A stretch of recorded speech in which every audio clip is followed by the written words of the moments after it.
ഇത്രയധികം ആളുകൾ അങ്ങയുടെ തിയറിയിൽ ഭ്രമിച്ചിരിക്കുന്നത്? അതെനിക്കറിയില്ല.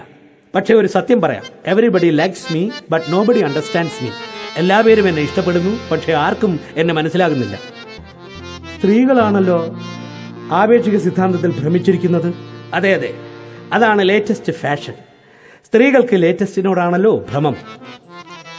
ആപേക്ഷിക സിദ്ധാന്തത്തിനപ്പുറം വലുതായി അങ്ങക്ക് എന്തെങ്കിലുമുണ്ടോ? ആര് പറഞ്ഞു ആപേക്ഷിക സിദ്ധാന്തം മഹത്തരമാണെന്ന്? Humanity comes before science. മനുഷ്യത്വമാണ് ശാസ്ത്രത്തെക്കാൾ വലുത്.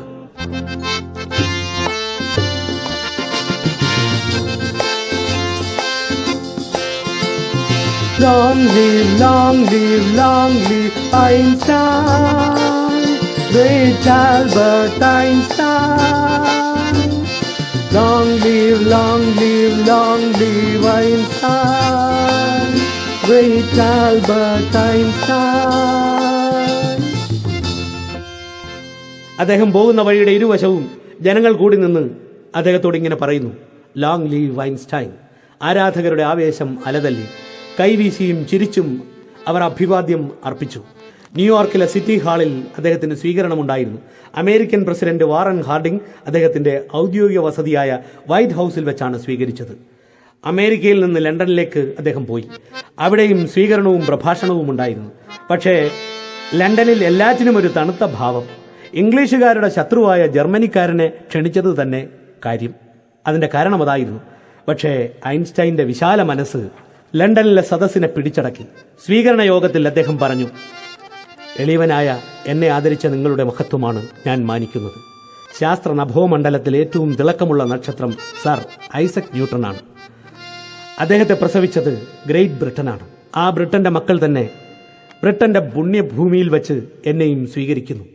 രാജ്യങ്ങളുടെ അതിർത്തികൾ ശാസ്ത്രത്തിനും അത് സംബന്ധമായ അറിവിനും ബാധകമല്ല. അതിരുകളില്ലാത്ത ലോകത്തിനു വേണ്ടിയാണ് ന്യൂട്ടൺ തന്റെ ശാസ്ത്ര സംഭാവനകൾ അർപ്പിച്ചത്. വമ്പിച്ച കരഘോഷമാണ് ആ വാക്കുകളെ വരവേറ്റത്. 1923 അദ്ദേഹം നാട്ടിൽ മടങ്ങിയെത്തിയത്. അപ്പോൾ ഒരു പ്രധാന സന്ദേശം അദ്ദേഹത്തിന് ലഭിച്ചു. ഫോട്ടോ ഇലക്ട്രിക് ഇഫക്റ്റ് അഥവാ പ്രകാശവൈദ്യുത പ്രഭാവം ക്വാണ്ടം സിദ്ധാന്തത്തിന്റെ വെളിച്ചത്തിൽ വ്യാഖ്യാനിച്ചതിന് ആൽബർട്ട് ഐൻസ്റ്റൈന് 1922 ഫിസിക്സിനുള്ള നോബൽ പ്രൈസ് ലഭിച്ചിരിക്കുന്നു. ജൂതനെങ്കിലും ഐൻസ്റ്റൈൻ നാടിൻ അഭിമാനോജ്വല താരം. ജൂതനെങ്കിലും ഐൻസ്റ്റൈൻ നാടിൻ അഭിമാനോജ്വല താരം. തകർന്ന നാസികൾ അതിന്റെ പേര് പറത്തിയ അഭിമാന കൊടികൾ. തകർന്ന നാസികൾ അതിന്റെ പേര് പറത്തിയ അഭിമാന കൊടികൾ. പറത്തിയ അഭിമാന കൊടികൾ. പറത്തിയ അഭിമാന കൊടികൾ. ഇന്നത്തെ 16 ലക്ഷത്തോളം വരുന്ന രൂപ ഐൻസ്റ്റൈന് കിട്ടി. ബന്ധം വേർപെടുത്തിയ മിലേവയ്ക്കും കുട്ടികൾക്കും ആ മുഴുവൻ തുകയും അദ്ദേഹം അയച്ചു കൊടുത്തു. 1918 നിയമപരമായി ഐൻസ്റ്റൈനും മിലേവയും വേർപെട്ടിരുന്നു. 1929 ഐൻസ്റ്റൈന് 50 വയസ്സ് തികഞ്ഞു. പ്രപഞ്ചത്തിലെ എല്ലാത്തരം ബലവും ഫോഴ്സസ് ഒരേ ഒരു സിദ്ധാന്തം ഉപയോഗിച്ച് വ്യാഖ്യാനിക്കാൻ സാധ്യമാകണം എന്ന് അദ്ദേഹം വിശ്വസിച്ചു. അങ്ങനെ ഒരു സമഗ്ര സിദ്ധാന്തം അദ്ദേഹം സ്വപ്നം കണ്ടിരുന്നു. അതാണ് ഏകീകൃത ക്ഷേത്ര സിദ്ധാന്തം, അല്ലെങ്കിൽ യൂണിഫൈഡ് ഫീൽഡ് തിയറി. അതിന്റെ പ്രാരംഭ ഭാഗങ്ങൾ 1929 അദ്ദേഹം പ്രസിദ്ധീകരിച്ചു. തുടർന്ന് പലതവണ അമേരിക്കയിൽ പോയി. ഏറ്റവും ഒടുവിൽ അമേരിക്കയിലെത്തുമ്പോൾ ആരാധകരെ കൊണ്ട് അദ്ദേഹം വലഞ്ഞു. ചിലർക്ക് വിരുന്ന് നൽകണം, കൂടെ ഫോട്ടോ എടുക്കണം, കൂടെ ആഹാരം കഴിക്കണം. പലർക്കും ശാസ്ത്രത്തിന്റെ ABCD പോലും അറിയില്ല. കത്തുകളും സമ്മാനങ്ങളും ഐൻസ്റ്റൈന്റെ മുന്നിൽ കുമിഞ്ഞുകൂടുന്നു.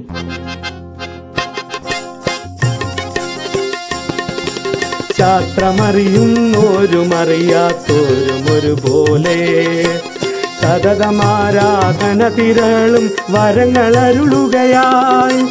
ശാസ്ത്രമറിയുന്നോരും അറിയാത്തോരും ഒരുപോലെ സതതമാരാധന തിരളും വരങ്ങളരുളുകയായി.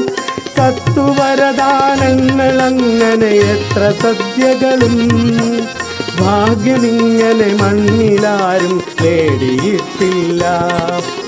കത്തുവരദാനങ്ങൾ അങ്ങനെ എത്ര സദ്യകളും ഭാഗ്യമങ്ങനെ മണ്ണിലാരും നേടിയിട്ടില്ല.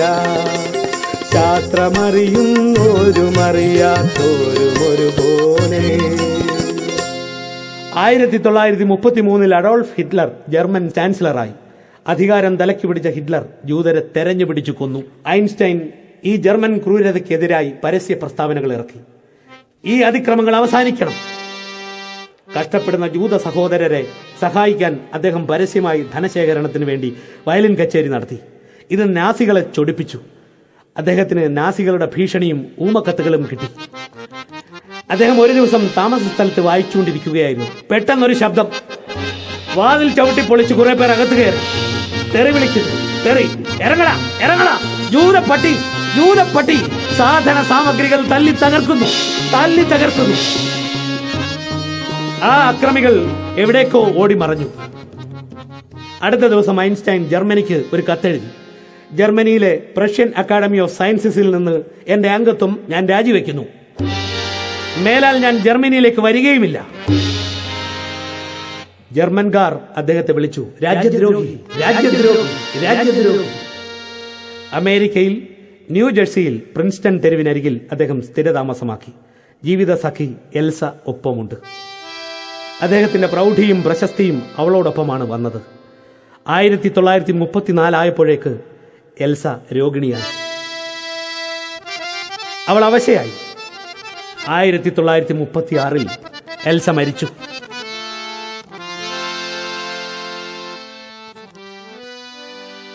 1939 രണ്ടാം ലോകമഹായുദ്ധം പൊട്ടിപ്പുറപ്പെട്ടു. ഇക്കാലത്ത് പ്രിൻസ്റ്റണിലെ ഇൻസ്റ്റിറ്റ്യൂട്ട് ഓഫ് അഡ്വാൻസ്ഡ് സ്റ്റഡീസിൽ അദ്ദേഹം പ്രവർത്തിച്ചു. അതിന്റെ ചുമതലക്കാർ അദ്ദേഹത്തോട് ചോദിച്ചു, സർ, ഈ സ്ഥാപനത്തിന്റെ നല്ല നടത്തിപ്പിന് അങ്ങയ്ക്ക് വേണ്ട അധിക സൗകര്യ സാമഗ്രികൾ എന്തൊക്കെയാണ്? ഐൻസ്റ്റൈൻ പറഞ്ഞു, എഴുതാൻ പേപ്പറും പേനയും, വെച്ചെഴുതാൻ മേശ, ഇരിക്കാൻ കസേര, പിന്നെ ഒരു ചവറ്റുകൊട്ട. എന്തിനാണ് ചവറ്റുകൊട്ട? എഴുതി തെറ്റുന്ന കടലാസുകൾ ഇടാൻ. ഞാൻ ധാരാളം തെറ്റുകൾ വരുത്താറുണ്ട്. ഐൻസ്റ്റൈന്റെ സ്പെഷ്യൽ തിയറി ഓഫ് റിലേറ്റിവിറ്റിയുടെ ഒരു ഉപോൽപ്പന്നമാണ് ദ്രവ്യ ഊർജ സമീകരണം. E=mc². 1 ഗ്രാം ദ്രവ്യം ഊർജമാക്കിയാൽ 90 ലക്ഷം കോടി യൂണിറ്റ് ഊർജമാകും. ഈ സമീകരണം ആറ്റം ബോംബിന്റെ സൈദ്ധാന്തിക അടിത്തറയാണ്. തങ്ങൾക്കേറ്റ പരാജയത്തിന് പകരം വീട്ടാൻ ഇതിനിടെ ജർമ്മനി ഒരുങ്ങുകയായിരുന്നു. അതിന് ആണവ ആയുധ ഗവേഷണം നടത്തുകയായിരുന്നു അവർ. ഒരു ദിവസം ചാൻസലറായ ഹിറ്റ്ലർ പ്രഖ്യാപിച്ചു, വീമ്പിളക്കി, ലോകത്തെ ഭസ്മമാക്കാൻ കെൽപ്പുള്ള ഒരു രഹസ്യായുധം ഞങ്ങൾ നിർമ്മിച്ചു കഴിഞ്ഞു. ലോകത്തുള്ള മിടുക്കന്മാരെല്ലാം സൂക്ഷിച്ചോ. ഇയാൾ പറഞ്ഞത് സത്യമാണോ? സത്യമാണെങ്കിൽ ലോകാവസാനം തന്നെ. ലിയോ സിലാർഡ്, എഡ്വേർഡ് ടെലർ എന്നീ ശാസ്ത്രജ്ഞർ അമേരിക്കയിലെത്തി ഐൻസ്റ്റൈനെ കണ്ടു. സാർ, അങ്ങുടൻ തന്നെ അമേരിക്കൻ പ്രസിഡന്റ് റൂസ്വെൽറ്റിനെ കാണണം. എന്തിന്? ജർമ്മനിയുടെ പ്രഖ്യാപനം കേട്ടില്ലേ? ഒരുപക്ഷെ അവർ ആറ്റം ബോംബ് നിർമ്മിച്ചാൽ പിന്നെ ഈ ലോകം ബാക്കി കാണുമോ?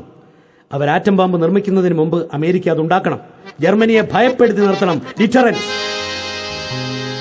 സിലാർഡ്, താങ്കൾ പറയുന്നത് കാര്യമാണ്. ശരി, ഞാൻ പ്രസിഡന്റിനെ കണ്ട് കാര്യം ബോധ്യപ്പെടുത്താം. ആൽബർട്ട് ഐൻസ്റ്റൈൻ പ്രസിഡന്റിന് കത്തയച്ചു. 1 അല്ല 4 കത്തുകൾ.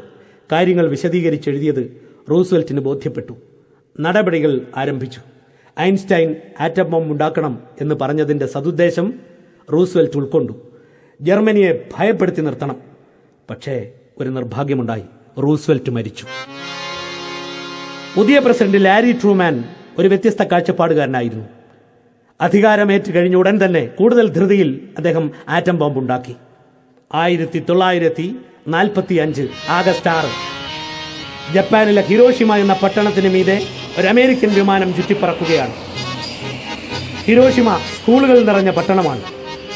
വിമാനത്തിന്റെ ശബ്ദം കേട്ടപ്പോൾ സ്കൂൾ അധികൃതർ ആകാശത്തേക്ക് നോക്കി പറഞ്ഞു, ഇത് നമ്മുടെ വിമാനമാണല്ലോ, ജപ്പാന്റെ വിമാനമാണല്ലോ, ജപ്പാന്റെ കൊടിയടയാളമുണ്ട്.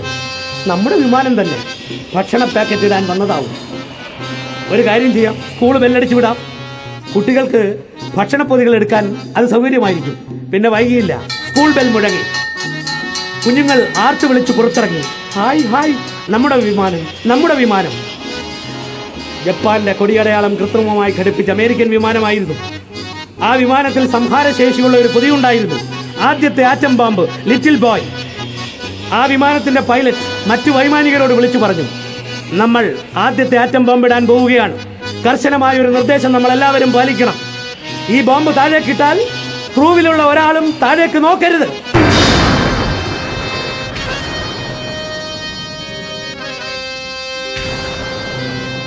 അത്തിഖണ്ഡങ്ങളെ കൊണ്ടു നിറഞ്ഞുപോയി അതാപമായി നിന്നൊരാകാശവീഥികൾ.